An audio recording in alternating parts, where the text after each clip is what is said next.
10 rap careers, and every single one of them starts the same way, somebody else getting the credit. To get the scoop, knuckleheads out there, cold shooting some hoops. You know these songs. You've heard them on the radio, in the club, in your headphones at 2 a.m. You know the artist whose name is on the cover. What you don't know is who was actually in the booth, writing the words that made that artist a legend, while their own name stayed in the dark. This isn't about beef. This isn't about clout. This is about the pen behind the throne and what happened when the ghost finally stepped into the light. Number 10, Kool G Rap.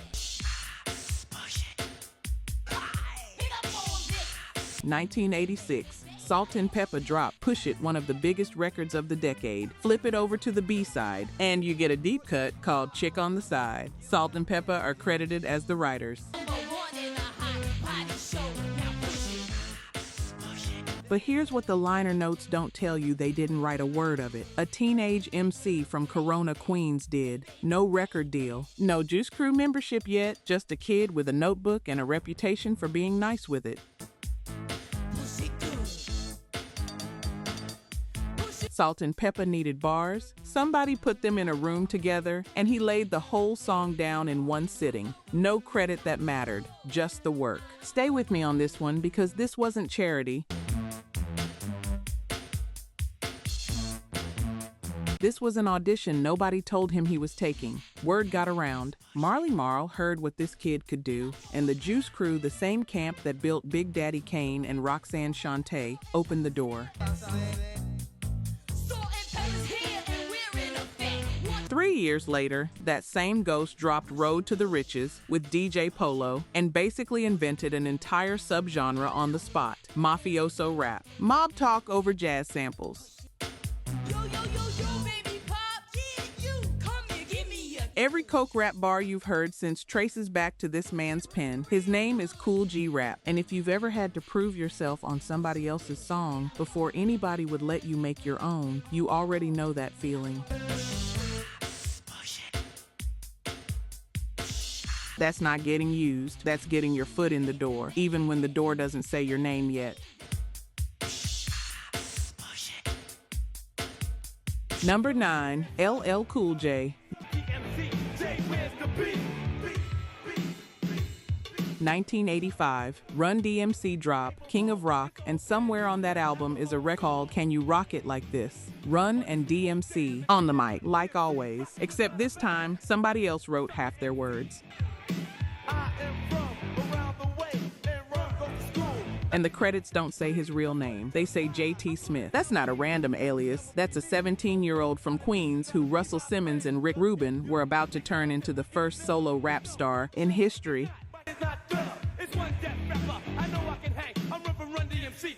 Here's what's wild: this kid hadn't even dropped his own debut yet, still unsigned basically, still proving himself, when Run-D.M.C called him in to write for them, and he didn't say no. Why would he? This was the biggest group in the genre, and they needed his pen before the world even knew his voice. Months later, Radio dropped, Def Jam's first album ever. Kid who'd just been ghostwriting under a fake name becomes LL Cool J. One of the first rap artists in history to sell 1 million records solo. Gatekeepers test you before they let you in sometime. They don't announce it, they just hand you a pen and see what comes back. LL didn't need that gig to make it. The talent was always going to get him there regardless. But even one of the greatest to ever do it started in somebody else's shadow, writing words with somebody else's name attached. Number 8, Big Daddy Kane, The Juice Crew, late 80s. Biz Markie is the clown prince of hip-hop, beatboxing, mugging for the camera, dropping novelty records that somehow became classics. Pickin' boogers, vapors, Albee Square Mall. Biz's name is on every one of them. Here's the thing, Biz didn't write most of them. His best friend did. A sharp-dressed, Fast rhyming MC who could have kept every clever line for himself and built his own catalog with it instead. Instead, he sat down and wrote songs specifically designed to not sound like him, simpler, funnier, built for Biz's voice instead of his own. That's a different kind of skill. Writing for somebody else means disappearing into them. And if you've ever had a friend who made you look good in front of everybody and never asked for credit, you know that's rare loyalty. But this wasn't just comedy writing. When a teenager named Yusef Hawkins was killed by a mob of white teens in Bensonhurst in 1989, the Juice Crew needed someone to put that grief into words for a charity single. They called the same ghostwriter, funny 1 minute, righteous the next, that's range. Most rappers never show on their own albums, let alone somebody else's. That same year, 1988, this ghost dropped Long Live the Kane, Big Daddy Kane, now considered one of the most technically gifted pure lyricists to ever pick up a mic. The guy who made Biz Markie funnier than he probably could have been on his own. Turned out he had bars nobody else in the building could touch. Number 7, Cameron. 1996. Lil' Kim drops Hardcore and Crush on You becomes one of the biggest records of her career.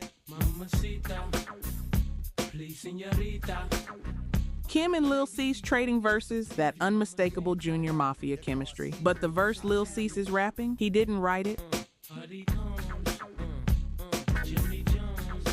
Here's where it gets political. Entertainment CEO handed Maze $30,000 to write 5 songs for Lil Cease. And you don't know what put you where you can't be found, and you don't know.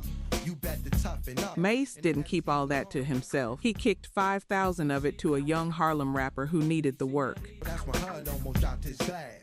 That rapper wrote Crush on You specifically for Cease's voice. The label loved it so much, they swapped it onto Lil' Kim's album instead. And Cease barely shows up on the version everybody knows, $5,000, for a record that's still in rotation 30 years later.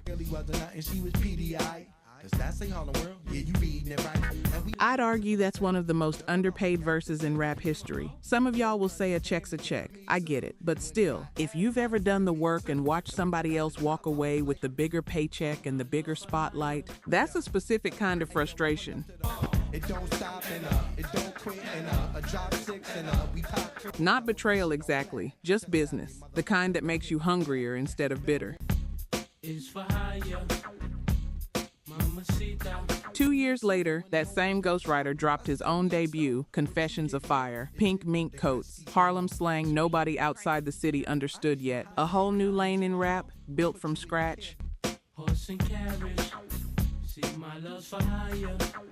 His name is Cameron. Before Dipset, before the Diplomats took over an entire era of New York rap. Me too, and when he almost got shot, I said me too. What you get now? He was the guy in the room nobody noticed, writing somebody else's hit for 5 bands. Some of y'all just did the math in your head and got mad on his behalf. I see you. Can rock the party all night long. Till when? Number 6, Pardison, Fontaine. June 2017, Cardi B drops Bodak Yellow, goes number 1. Eventually certified diamond, first solo song by a female rapper to top the Hot 100 since Lauryn Hill, almost 20 years earlier. Cardi's face is everywhere. Cardi's name is the headline, but read the actual writing credit, and almost nobody does. There's another name right next to hers. A rapper from Newburgh, New York, who'd been grinding strip clubs and underground ciphers for years with nothing to show for it. And he's not hidden. His name is right there in black and white. That's the wait what part. By 2017, you don't even need to bury the ghost anymore.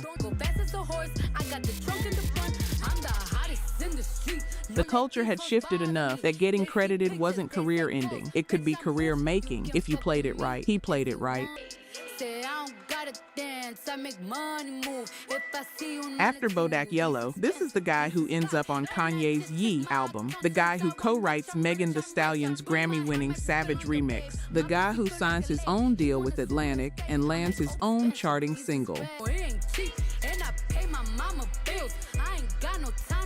His name is Pardison Fontaine. You ever notice how some people's big break doesn't look like a big break at first? It looks like a credit buried in small print that almost nobody reads. That's still a launch. It just doesn't come with a spotlight attached. Not right away. Number 5, Ice Cube. 1987, a new artist named Eazy-E drops his first single, Boys in the Hood, basically invents West Coast gangsta rap as the world understands it. Eazy's voice, Eazy's face, Eazy's legend. Eazy didn't write one word of it. A teenager from South Central wrote it for a completely different group. About noon, just thought that I had to be in Compton soon. I gotta get Eazy was only supposed to manage that group, not rap at all. The group turned the song down because it was too West Coast, too specific, too real. So Dr. Dre talked Eazy into rapping it himself. always hard. You come talking that trash, we'll pull your car.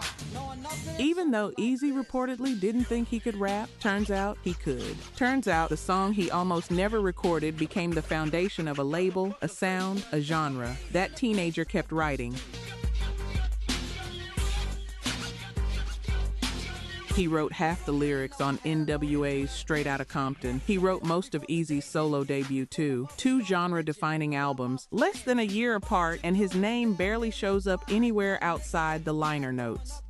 I got front and back and side to side. Then I let the Alpine. Here's the part that still doesn't sit right with people. When it came time to get paid for all that, he reportedly walked away with $32,000 for 2 albums that moved millions of units and built a label worth way more. Talking that trash, we'll pull your car. Knowing nothing in life but to be like. That's the moment loyalty meets math, and math usually wins. So he left. Started his own thing. 1990, America's Most Wanted drops, produced by Public Enemy's Bomb Squad.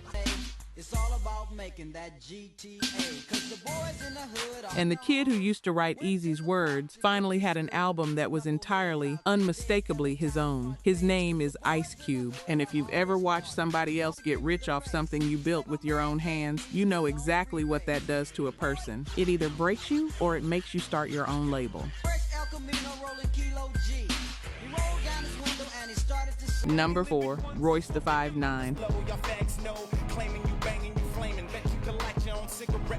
1999, Dr. Dre drops 2001, the comeback that resets his whole career after The Chronic. The closing track, The Message, is one of the most emotional songs Dre's ever put his name on. A tribute to a brother he'd lost. Dre didn't write it. A 19-year-old from Detroit did. Somebody Dre barely knew yet. Somebody who didn't even know the full story behind the song when he sat down to write it. He was writing from his own life about a friend who'd been shot for no reason anybody could explain. Dre heard it, went quiet for a minute, and then told him about his brother for the first time. That's not ghostwriting. That's 2 strangers finding out they're carrying the same grief. Aftermath reportedly put a $250,000 offer on the table after that. Unlimited beats, a real deal. He turned it down over a manager dispute and signed somewhere else instead. Some people say that cost him the bigger spotlight. Others say it's exactly what let him stay independent long enough to build Slaughterhouse, Bad Meets Evil. A 25-year catalog entirely on his own terms. His name is Royce the 5'9". And if you've ever watched the label bury an artist's momentum over politics that had nothing to do with the music, you know how close he came to a completely different career. Number 3, Rhymefest. God show me the way because the devil's trying to break me down. 2004, Kanye West drops The College Dropout. Jesus Walks becomes the song, the one that gets played in churches and clubs the same week, the one that wins Kanye a Grammy and announces him as more than just a producer with a soul sample gimmick. To right my wrongs. I wanna talk to God. Here's what nobody tells you. Kanye didn't find that sample. His childhood friend from Chicago did. Found it, brought the concept, helped write it line by line. But Kanye was already signed to Def Jam with an album on the way, and the friend wasn't.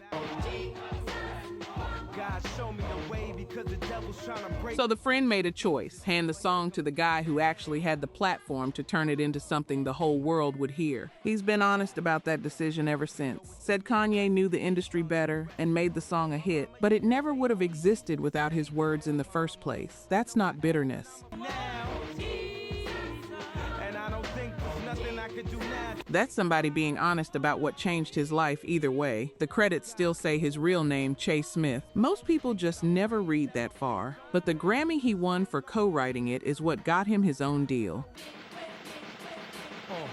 To the hustlers, killers, murderers, 2006, Blue Collar drops. His debut, built entirely off the reputation that one song gave him. His name is Rhymefest. And a decade later, that same pen wrote Glory for the movie Selma and walked away with an actual Oscar. Some of y'all are realizing right now you've been hearing his words for 20 years without ever knowing his name. His name is Royce the 5'9", and if you've ever watched the label bury an artist's momentum over politics that had nothing to do with the music, you know how close he came to a completely different career.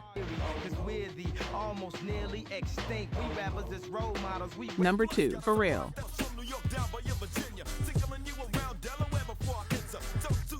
1992, Rex in Effect drops Rump Shaker. Massive hit, top 5 on the Billboard Hot 100. The kind of record that owned car systems and cookouts that entire summer. Teddy Riley's verse on that song, sharp, confident, all swagger. Teddy Riley didn't write it. A 19-year-old kid from Virginia Beach did. One of Riley's young proteges who'd been hanging around the studio soaking up everything he could. They paid him for the verse, gave Riley the credit and the spotlight, and that should have been the end of it. A one-off gig for a kid still finding his footing, except it wasn't. Because that gig was the first time the industry ever heard what this kid could do. Word got around. Doors started opening that had been closed 5 minutes earlier. Here's the part that still gets people. That same kid, with his production partner from the same Virginia Beach scene, would go on to produce roughly half the songs on the radio at their absolute peak. Jay-Z, Britney Spears, Snoop Dogg, Justin Timberlake, an entire sound that didn't exist anywhere in 1992. His name is Pharrell Williams. Before Louis Vuitton, before Happy, before any of it, he was an anonymous teenager who wrote somebody else's verse and got paid an opportunity instead of credit. If you've ever taken a job that felt small just to get your foot in a door you knew mattered, that's the move. That's exactly the move. Number 1, the D.O.C.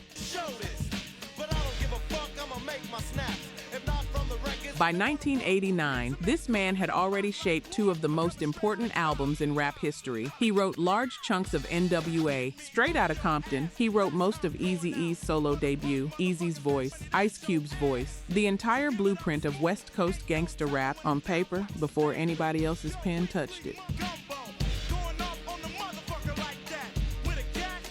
Then he did something different. He stepped out from behind the curtain and dropped his own album, No One Can Do It Better, 1989, went gold within months, eventually platinum. For the first time, his voice, his actual voice, was the one people knew. 6 months later, driving home late on a California freeway, he fell asleep at the wheel. The car hit the center divider. He was thrown through the back window. His face hit a tree. He survived, but the surgery that saved him scarred his throat permanently. The voice that had just become a star overnight was gone. Not metaphorically gone, physically gone. A rasp where a recording career used to be. Here's what gets me about this part. He didn't disappear. He kept writing, this time for Dr. Dre, helping shape the sound and the words for a kid named Snoop Dogg that Dre was trying to introduce to the world. The laid-back G-Funk flow that defined the entire 90s, a lot of that traces back to his pen on The Chronic. 3 years after the accident, that should have ended everything. Whether that's the cruelest twist in hip-hop history or the most quietly heroic comeback story, I'll let you decide. Some people say he fell off. I'd argue he never stopped being one of the most important voices in the room. The room just couldn't hear it the way it used to. His name is the D.O.C, and every single name on this list owes something to the blueprint he wrote, even the ones who never met him. Jacking a crotch is like burglary. The definition is jacking.